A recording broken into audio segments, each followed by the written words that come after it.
Está começando mais um Entre Chaves, o seu podcast de desenvolvimento de software. Eu sou Felipe Chagas e hoje a gente vai contar, na verdade, recontar o que rolou no mundo da tecnologia em 2020. Né? Esse ano pandêmico, tivemos muitas movimentações aí no mundo da TI. Estou aqui ao lado da Fernandinha. E aí, Fernandinha? E aí, Chagas?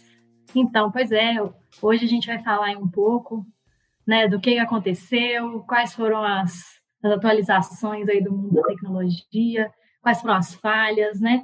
Muita coisa que aconteceu nesse momento de pandemia aí. E é isso aí. Então, com a gente aqui hoje temos o Otávio. E aí, turma, como vão vocês? Bom, hoje a gente vai falar aí desse ano atípico, vamos por assim dizer, assim, para não dizer mais, o ano em que descobrimos como é ficar preso dentro de casa. E vamos falar também de alguns eventos aí que aconteceram no mundo da tecnologia aí durante esse ano. Mas a gente está também aí com o nosso amigo João. E aí, pessoal? Bom, relembrar é viver, e aí hoje a gente vai reviver esses 57 anos que se passaram em 2020. Também temos o Luiz para comentar com seus comentários valiosos. Opa, tranquilo, pessoal. Vai ser bom comentar, porque começamos esse podcast nesse ano, né? Então nossa interação no podcast foi toda já remota, né? E o quanto que a gente aprendeu com isso. Vai ser legal falar sobre o trabalho remoto também.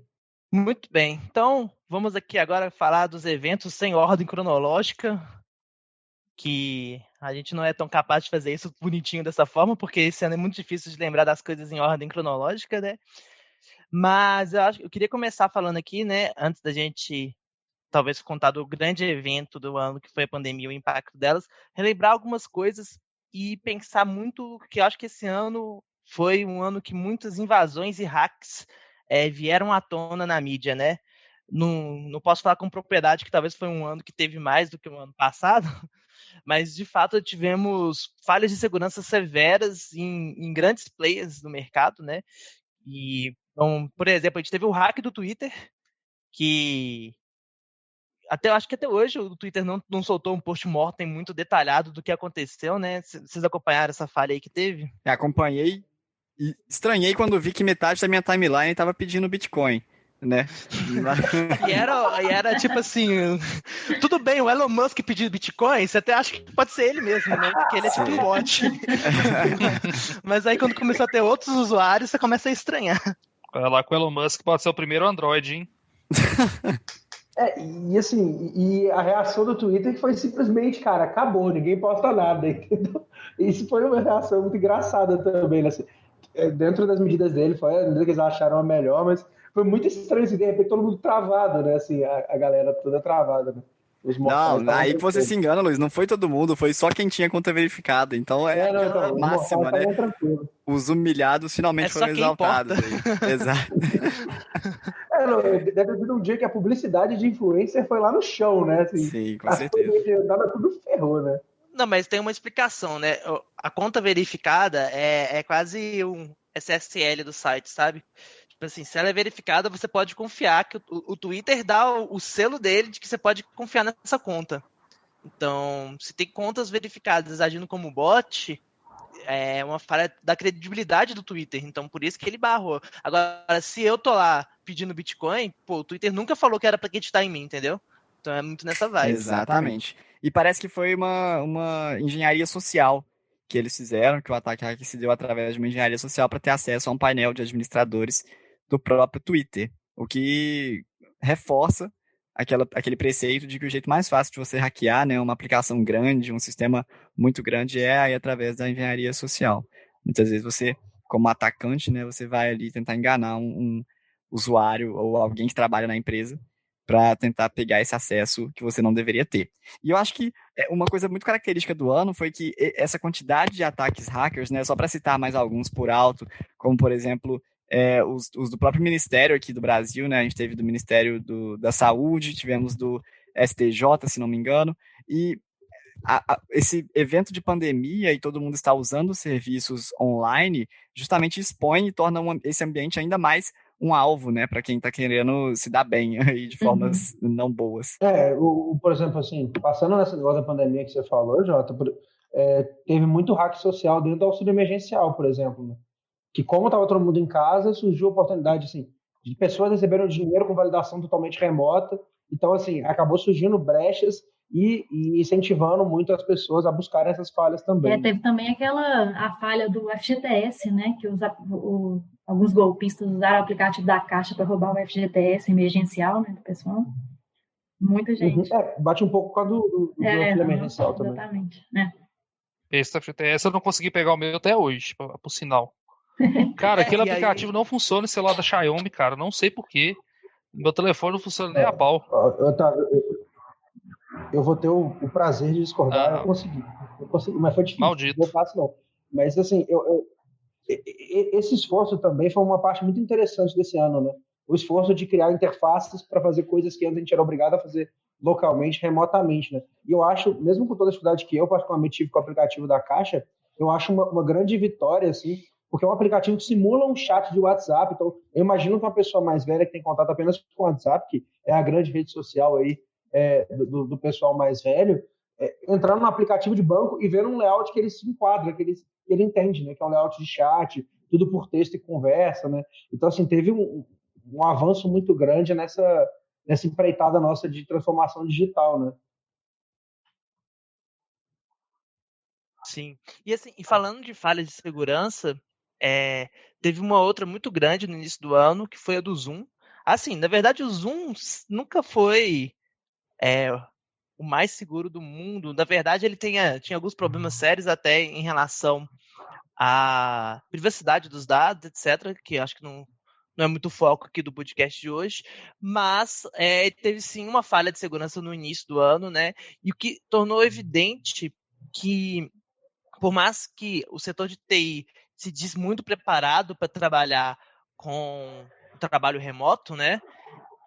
Ele ainda negligencia muito questões de segurança, o que eu acho assim muito sério, porque se o setor de TI negligencia questões de segurança, quem vai defender isso, né? Se as próprias pessoas que sabem dos riscos disso negligenciam. O Zoom ele não estava preparado, né, para escalar tão rápido quanto ele escalou, né, com tanta gente usando, né, simultaneamente, né, o acesso aumentou muito com a pandemia, né.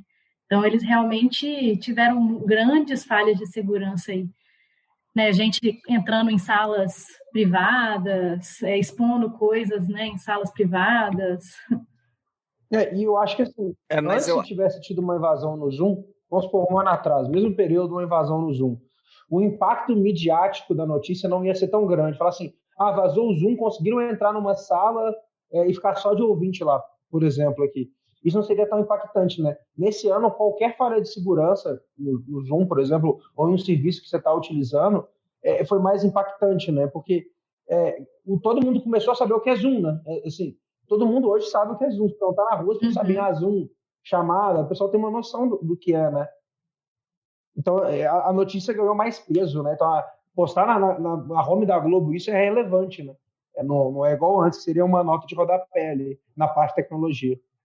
Mas eu acho que tudo isso que a gente está falando é realmente uma consequência do disparo que houve, da explosão que houve de demanda por ferramentas digitais e acessos digitais que aconteceu em 2020, né? Então, acho que já é um bom momento da gente introduzir que a Covid e a pandemia e, enfim, o fim do mundo quase que foi, forçou todo mundo a se adaptar de diversas maneiras e o uso, a adoção de diversas formas de tecnologia no dia a dia das empresas e da vida pessoal mesmo das pessoas, criou problemas que antes não existiam e criou hábitos que antes não existiam também, né? Então, o que vocês acham que mais mudou aí ao longo desse ano para todo mundo? Eu acho que muitas das pessoas que tinham uma resistência a algumas tecnologias foram obrigadas a aprenderem, terem contato com essas tecnologias, né? Principalmente as que envolvem videoconferência, mas outras coisas também. E eu acho que assim, isso prova que quando tem interesse, o grande público em geral pode e consegue com muita facilidade aprender conceitos da TI, usar ferramentas, né? Eu acho que já dei um exemplo aqui em algum episódio para trás, da época que o WhatsApp ficou horas proibido justiça de funcionar no território brasileiro e como que todo mundo aprendeu a usar VPN e já estava usando VPN no celular, enfim. Então, eu acho que às vezes a ocasião força algumas situações até de aprendizado, né? E até falando de um exemplo de um outro podcast que a gente já gravou aqui no Entre Chaves, com o Pix aí, né, eu acho que também agora vai mudar a forma que a gente paga pessoas, né, que a gente paga empresas, que a gente usa o dinheiro, que a gente usa o cartão de crédito, e isso eu acho que também vai acabar popularizando também mais a tecnologia, né, o uso do celular para fazer tudo. Então eu acho que isso vai mudar bastante aí como que a gente lida mesmo com a tecnologia mesmo, né? Até nesse podcast, uns meninos deu um exemplo, né? Que minha mãe já está usando o Pix, né? Assim, então, às vezes a mãe que nem usava tanto celular já aprendeu a usar o Pix, já está usando. Então, realmente as coisas vão popularizando mais mesmo, né? Mas nem tudo são flores, né? Com essa questão do trabalho remoto, né? E aí puxando muito para a questão de TI, que é onde a gente está inserido, eu acho que traz uma série de desafios e dificuldades, né? Eu vejo problemas, por exemplo, na questão da interação entre os times, que fica muito mais difícil de ser feito remoto. Quando a gente fala de ritos ágeis, né? É lógico que dá para fazer uma transposição do mundo real para o virtual, mas não é a mesma coisa, tem coisas que o olho no olho faz muita diferença. A própria gravação desse podcast, né, ela é muito mais complicada sendo feita remota do que se a gente estivesse rindo um da cara do outro ao vivo. Então, traz uma série de problemas. Dependendo da empresa, as relações trabalhistas elas também ficam mais complicadas, pessoas que estão fazendo um excesso de horas extras porque estão trabalhando de casa. Então, tem uma série de pontos de atenção e risco e perigo também que traz o trabalho remoto, né? Nem tudo são flores. E como criar esses limites, né? Assim, é muito de conforto, né? Eu acho que a maioria aqui conseguiu montar um lugarzinho para trabalhar, mas muita gente simplesmente não consegue, né? Então, assim, isso escancarou vários privilégios, né? Que a gente carrega, pelo menos eu Luiz, carrego comigo, e acredito que vocês também carreguem com vocês alguns deles. A gente está numa área que consegue se adaptar, que a gente conseguiu, por exemplo, a gente já trabalhava com notebook, então, assim, já acontecia de você levar um notebook para casa e trabalhar e finalizar uma coisa. Agora tem empresas que a pessoa trabalhava em desktop, né? Tiveram que adaptar todo esse fluxo da empresa para isso, né? E a pessoa chegando em casa, a gente trabalha com tecnologia, a gente tem um hábito de acabar estudando bastante em casa, então você já tem, normalmente já tem um local separado que você faz esse tipo de coisa. Então, assim, eu acho que forçou muito o mundo a entender um pouco mais como a gente trabalha também, né? Isso foi interessante para mim, as pessoas conseguiram entender um pouco mais do nosso mundo de trabalho mesmo. Eu acho até que a gente se adaptou muito rápido, né? Assim, aconteceu o isolamento, né? A gente de uma hora para outra teve que se adaptar a isso, e eu acho que a gente se adaptou muito rápido. A TI eu acho que se adapta muito rápido, a gente aqui, imagino que no meio de vocês aí também, né? A gente se adaptou muito rápido, exatamente por isso que você falou, Luiz. Já tem um computador, às vezes os clientes já eram de algum outro lugar, né, que não eram presenciais. Então, eu acho que a gente conseguiu isso, mas realmente algumas empresas tiveram que mudar paradigmas, né, tiveram que mudar o modelo de negócio delas, né, para conseguir sobreviver. Se for pensar, por exemplo, uma empresa de contabilidade da vida aí, que, vamos dizer, os contadores vão de empresa em empresa para poder fazer lá toda aquela burocracia de ir na Receita para poder fazer todo aquele cadastro, emissão de imposto, todo esse tipo de coisa que eles faziam, eles tiveram que passar a fazer tudo dentro de casa, né? E igual o Luiz falou aí, essa estrutura dentro de casa, normalmente muita gente não tinha. Eu conheço gente que não tinha internet em casa, que usava internet só do celular. Aí você chega um ponto que você começa a ter que levar um computador para casa para poder trabalhar e não ter uma internet em casa, já fica muito pior. Assim, já gera um trampo danado. E não é toda empresa que está dando esse suporte para que o funcionário tenha um ambiente de trabalho minimamente aceitável dentro de casa, né? E assim, mas uma coisa que o Chagas pontuou na fala dele, que foi a parte a dificuldade da interação social, né? E isso eu ainda vejo como uma grande barreira. Eu acho que a parte de trabalho efetivamente, assim, a gente conseguiu lidar com ela razoavelmente bem, mas essa parte de criar laços, criar relações, eu ainda continuo